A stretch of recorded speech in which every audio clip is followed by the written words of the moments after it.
So I wonder if you've had this experience previously, where you've been studying, you're at your desk with everything around you that makes you feel comfortable.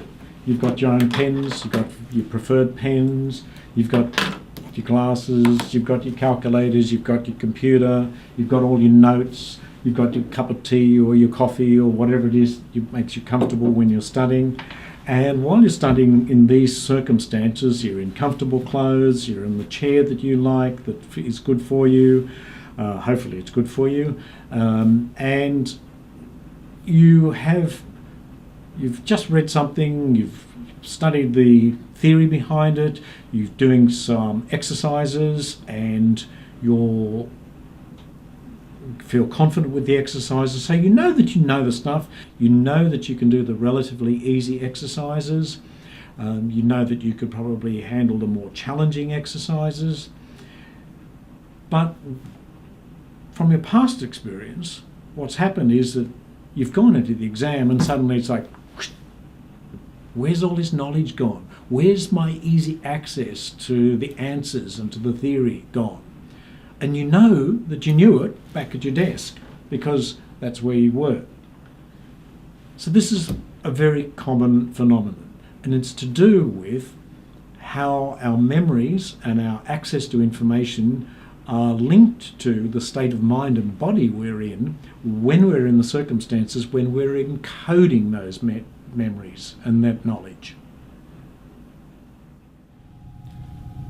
So you find yourself sitting in the exam room and it's nothing like it was back home. Here you are, you've got a desk that has a very plain colour, you're surrounded in the room by other people, somebody's walking backwards and forwards to check that you're not cheating. All you've got on your desk is your calculator, your pen, your exam paper, maybe a student card, glasses if you need them. That's it. No coffee, no tea, no other drinks or other substances that you might help you relax at home. None of the familiar things around you, and along with everything else that's gone, you've got other things, other distractions in this room. Air conditioning, humming sounds, coughing of other people, noises outside in the corridor. None of this was happening at home while you were studying, and you could easily remember the things. So along with everything that's gone from home is also those memories and those have easy access to the information that you actually had while you were studying. So this whole different environment puts us in a completely different state of mind and state of body, or if you like, an operating state.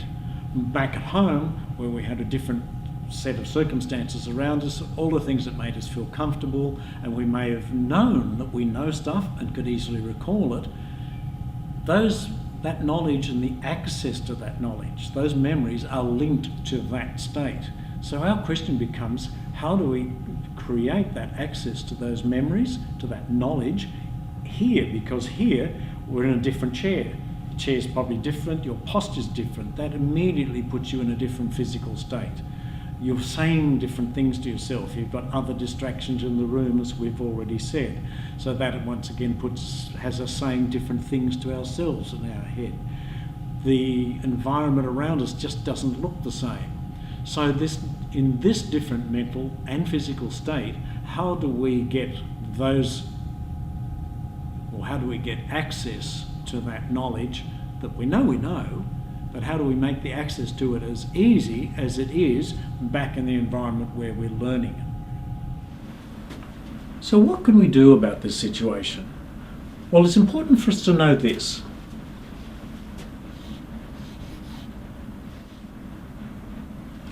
Memory is state dependent. So what do we mean by memory is state dependent? Well, you've heard somebody say, I'm just not in the right state for going to the movies tonight, or I'm just not in the mood. So you can think of state as being the end result of things like what you're saying to yourself, if you like, your thoughts. Whether you're saying them out loud or whether you're just saying them inside your head.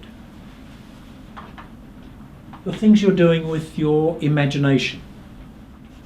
Literally the things that you're visualizing in your mind, or imagining hearing, or imagining smelling and tasting. So as a quick example, if you're excited about going to a restaurant that you haven't tried before and it's a particular type of food that you know you love, you might be imagining the flavors and imagining what the food would look like and how it would even feel, the texture of it. So these kinds of things all add to your state, in this case, of pleasant anticipation, for example. So the thoughts, what are you saying to yourself? You might be saying something like, oh, that'll be exciting, that'll be good. And also what you're doing with your body, your actual physical arrangement. So your physical. And in here, you can include things like your posture, your breathing, the quality of your movement, but also the actions you're taking. Now, there's more to it than this, but for our purposes today, it's this. So what are you saying to yourself? What's your language like? How are you imagining things will turn out? When you walk into an exam, for example, are you saying things like, I'm going to do my best with this? Or are you saying something like, oh gosh, I hope I don't fail this? And the tone, not only the words you say, but the way you say it will make a huge difference. So regardless of how well you're prepared, and hopefully you'll be really well prepared, you'll be saying something like, okay, I'm going to give this my best shot. You'll be imagining sitting well, breathing well, and still feeling energetic at the end of the exam. Even stuff like that will make a huge difference.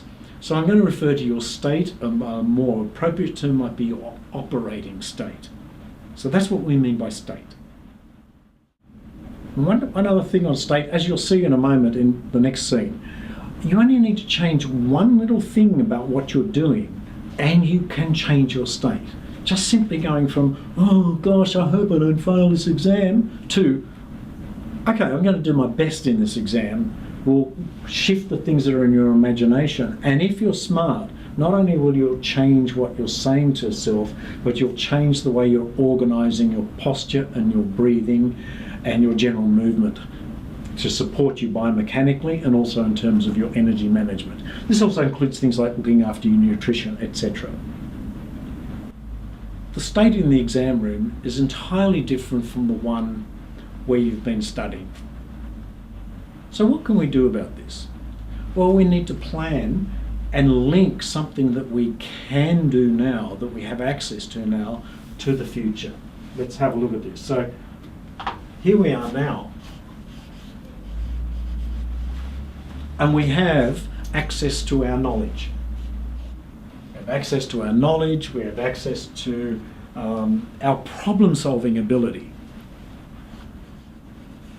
This, by the way, is assuming you've actually done the prerequisite work to actually have this knowledge and the problem-solving ability. Let's suppose we've got it. So here we are now. We want to make sure that we transfer this access into the future.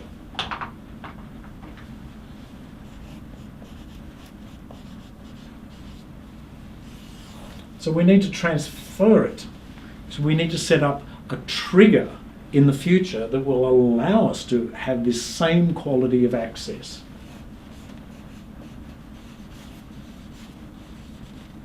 Trigger or triggers.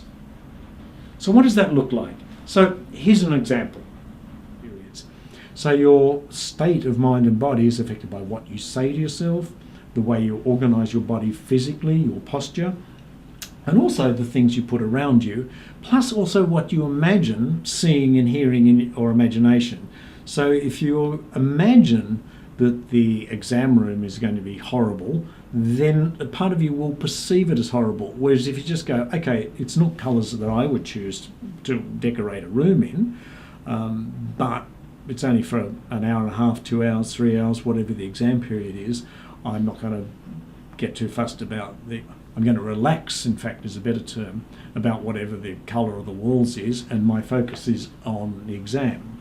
So one of the things we have to practice doing is, first of all, working in a state that is an effective state and linking our memories and our knowledge and our access to that knowledge to this effective state, and then transporting that effective state into the exam room.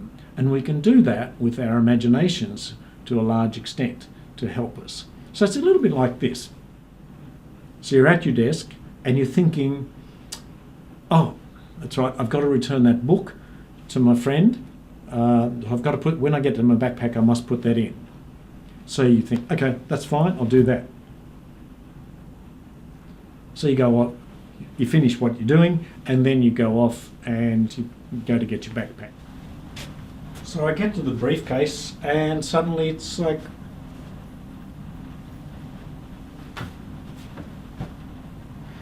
what was it? There was something. So what do we do in these circumstances? We often retrace our steps. So we take ourselves back to where we know we had the thought about something that we had to put in our briefcase. So in this example, I'm going back to my desk. So you come back to your desk and you pretty much sit where you were and go, what was it? Ah, that's right, it was that book. That's right. Okay, I've got it now. And now I've got the idea at my desk of what it is. But of course, a lot can happen between the desk and getting to the briefcase.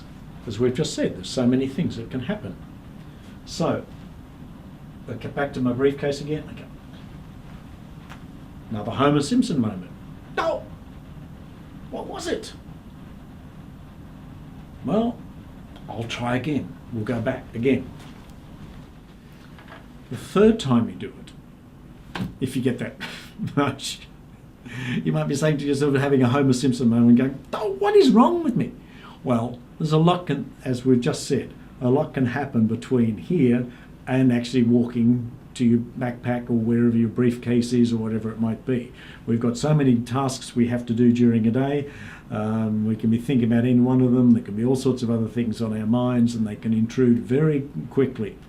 So one of the things that people who are good at memorising things or remembering things to do is they set up memory triggers. So it might be something about while you're sitting here thinking, I've got to put that book in my backpack when I get to it. What is it about either the look of the backpack? Is it something shiny on it, or the colour of it that you can use to go, when I see that aspect of the backpack, that will remind me to pick up the book. Or if it's a nice leather one, is it the smell of the leather or the feel of it, for example? Or is there something about the sound of it that you pick it up, or some combination of all of that?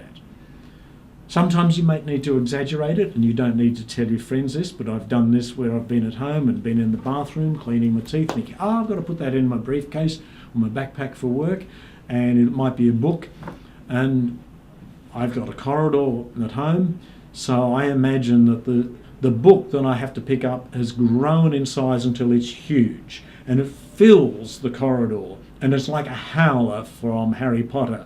And it stands there and the pages are flapping, the noise is coming at me, and the only way I can get through to my backpack is to walk through that book, but I can't walk through that book unless I pick it up and remember to put it into my backpack. So I'll set up some trigger that's an exaggerated imaginary experience to actually help me remember. You don't have to tell people you do this. I'm just doing it for you, to let you know that I do that sort of thing. But people who are very good at setting up memory triggers in the future do those sorts of things, sometimes consciously, and sometimes they just do it unconsciously. But there's always something in the future that reminds people, I have to get milk on the way home. Okay, so when I see the supermarket sign on the road that I always drive past, that'll be the trigger to remember to stop and buy the milk, for example. So this time, having imagined something about the backpack, or even an exaggerated version of the book shouting at me, when I go to the backpack, this time I'm having to walk through the howler, making all this noise at me, and the book is shouting at me, and I remember, it's the book that I have to put in to take back to my friends at work. So the memory, the exaggerated memory, I'm setting up the briefcase, either the look of the briefcase, the sound of the briefcase, the feel of the briefcase, in some cases, hopefully the nice smell of the briefcase has become the trigger for me to remember what it is that I have to do when I get to the briefcase. If you need more help than that, use the exaggerated imaginary trigger something along the lines of what I just demonstrated with the Howler book. So this triggering process in the future is something we can use to help us with the exams. So now let's, for the sake of the exercise, imagine I'm at my desk and I'm looking through a past exam paper, practicing with the questions in that. I might, for the sake of argument, be working with something like permutations and combinations. I've probably done some good study notes where I've written out the formulas so they're nice and clear and they're good coloured images that can be stored visually, and that makes it easier to recall in the exam. So I might have now practiced with these. I've gone through and I've done some exercises and got the right answers. I've tried some of the harder ones. I go, okay, I know this. So the next thing to do is, while I'm here, actually imagine I'm in the exam room. Imagine what the exam room, what the chair feels like. Imagine what the colours of the room feels like. Imagine the crowd of people that might be in the exam room. And imagine seeing questions like the ones in the exam, in this practice exam, and being able to recall the information I need, the formulas I need, or the process more particularly that I need, and the state of mind and body that I need. And while I'm here at the desk, I'm actually imagining that I'm in the exam room.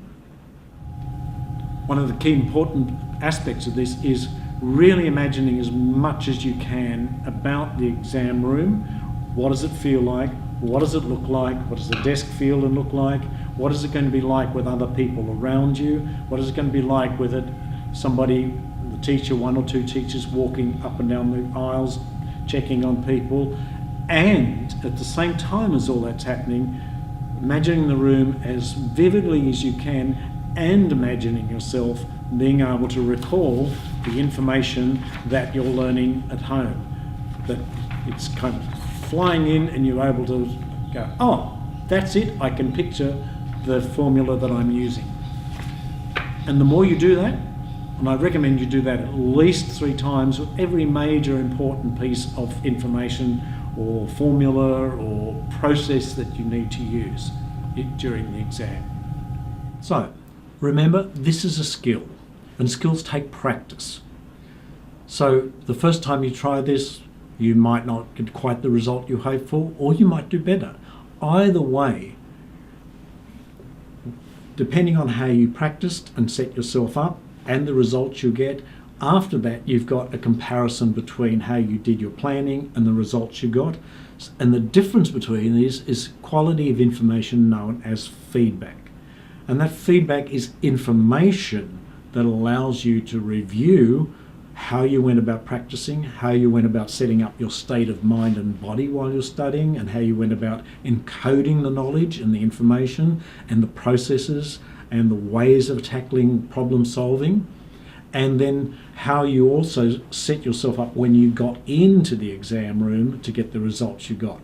With time, you'll get better and better and better at this. There are other techniques, and we've got other videos on this which will complement what we're talking about here, and we thoroughly encourage you. But let's have a look at this flip chart. So here's our outcome. We've been planning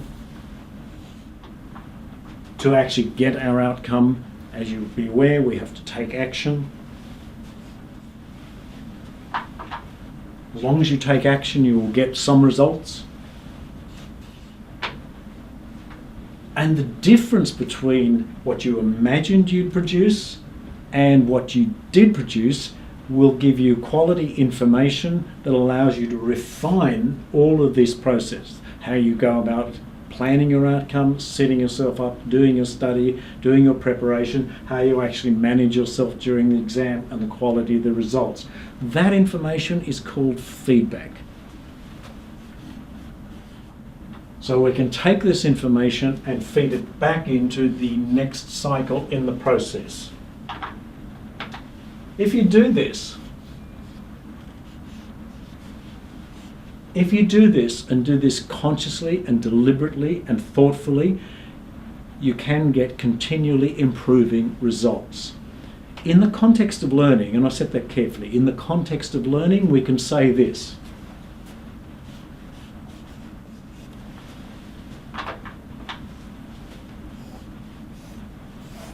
In the context of learning, there is no failure, only feedback.